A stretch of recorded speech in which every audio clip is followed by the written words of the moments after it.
आज आप आया होम पर और अटे करी रहा काम। तो अटे लिया है सामान और कर रहा काम। यो कर रो भाई वेल्डिंग और पाइप उबा करी दा जो तेड़ा नाखी दा। अबे वेल्डिंग कर रो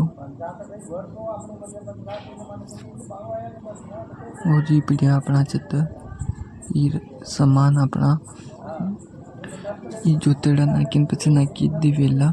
अबे वेल्डिंग भी की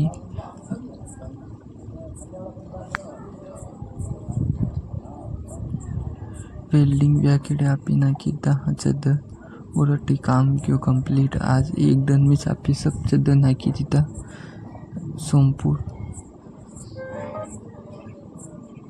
आप चैनल ना लाइक शेयर और सब्सक्राइब जरूर कर दो। धन्यवाद।